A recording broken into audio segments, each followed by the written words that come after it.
लोकसभा प्रत्याशी के समर्थन में हिंदू इंटर कॉलेज मैदान में जनसभा को संबोधित करते बसपा सुप्रीमो मायावती ने बीजेपी व सपा पर साधा निशाना। बांदा, हमारी पार्टी कांग्रेस, बीजेपी या अन्य पार्टियों के साथ मिलकर नहीं बल्कि अकेले लड़ रही है। हमने टिकट बंटवारे में सर्वमाज को मौका दिया है। आजादी के बाद कांग्रेस के पास सत्ता रही, भ्रष्टाचार व गलत नीतियों की वजह से सत्ता से बाहर हुई। बीजेपी जातिवादी, सांप्रदायिक राजनीति और कथनीकरनी में अंतर की वजह से बीजेपी वापस नहीं आएगी। अगर चुनाव फेयर होता है तो हम जीतेंगे। बीजेपी ने देश के गरीबों मजदूरों को अच्छे दिन के वादे किए हैं, वह सब जमीन में फेल है।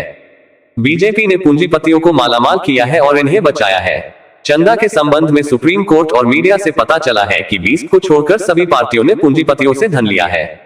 20 ने किसी पूंजीपति से 1 रुपए नहीं लिया है। कांग्रेस की तरह बीजेपी भी जांच एजेंसी का राजनीतिक इस्तेमाल किया है। हमने को अपनी सत्ता में विशेष ध्यान दिया है। आरक्षण का कोटा अभी नहीं भरा गया है। सपा की सरकार में एससी के सरकारी पदों के आरक्षण को खत्म कर दिया। ब्राह्मण समाज से कहना चाहती हूं कि सपा और बीजेपी सरकार में ब्राह्मणों का शोषण व उत्पीड़न हुआ है, लेकिन हमारी सरकार में ब्राह्मणों के साथ अन्याय नहीं हुआ है। बीजेपी सरकार में महंगाई, बेरोजगारी बढ़ी है। बीजेपी मीडिया का उपयोग कर रही है।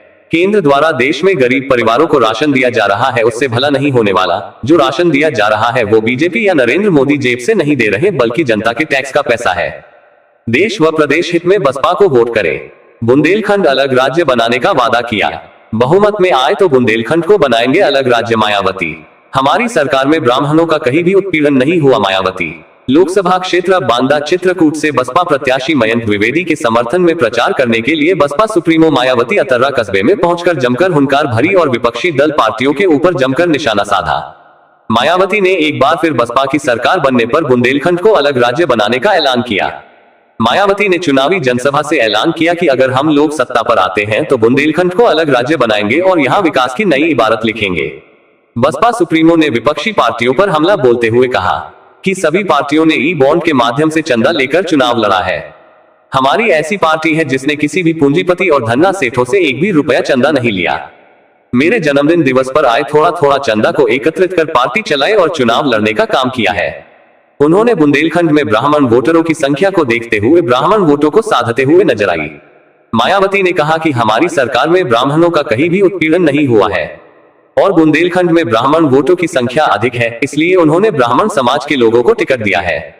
बांदा, चित्रकूट, हमीरपुर, महोबा और झांसी लोकसभा सीट से बसपा ने ब्राह्मण समाज के प्रत्याशी चुनाव में उतारे हैं। अखिलेश यादव ने अपनी सरकार में गरीब वंचित आदिवासियों के हक पर डाका डालने का काम समाजवादी पार्टी ने किया है। अखिलेश यादव के राज्य में गुंडों का आतंक रहा है, तो अब की सरकार भी जातिवाद और संप्रदायवाद की राजनीति कर रही है। इसके साथ ही मायावती ने कहा कि देश आजादी के बाद चाहे कांग्रेस रही हो या फिर 10 सालों से भाजपा, दोनों ने ही जांच एजेंसियों का दुरुपयोग किया है और उनका प्रयोग विपक्ष को फंसाने में किया है।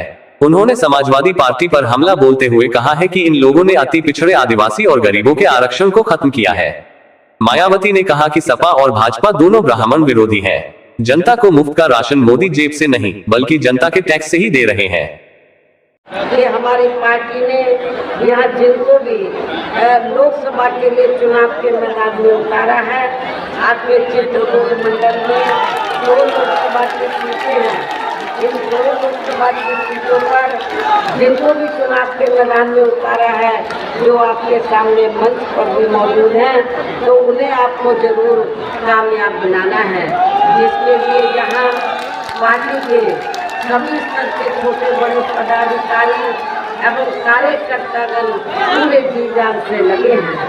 और अब अंत में मेरा यही कहना है कि आप लोगों को वोट पड़ने वाले दिन यहाँ बीएसपी के अपने सभी लोकसभा उम्मीदवारों को अर्थात बांदा लोकसभा की सीट से हमने श्री मयंक द्विवेदी को चुनाव के मैदान में उतारा है। लोकसभा की सीट से हमने श्री निर्दोष कुमार दीक्षित को चुनाव के मैदान में उतारा है।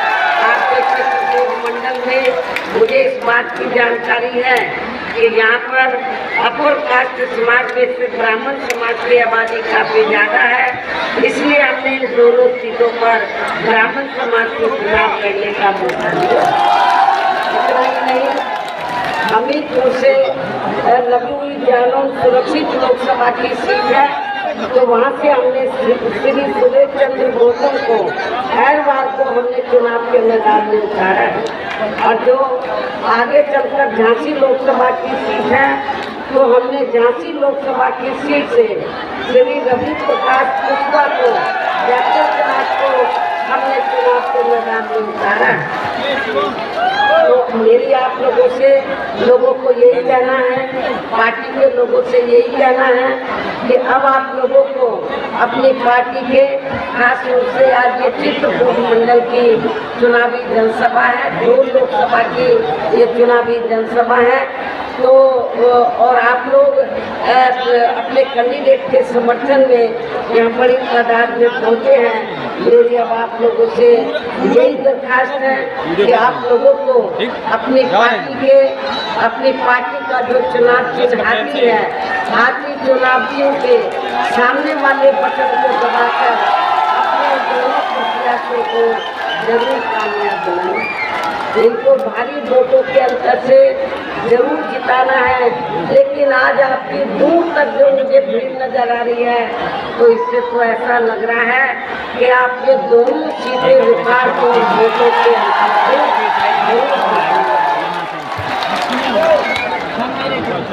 आप लोग इनको पूरे जी जान से जिताने में लगे हैं। तो अब मैं आप लोगों का और ज़्यादा समय न लेते हुए अपनी बात यही समाप्त करती हूँ।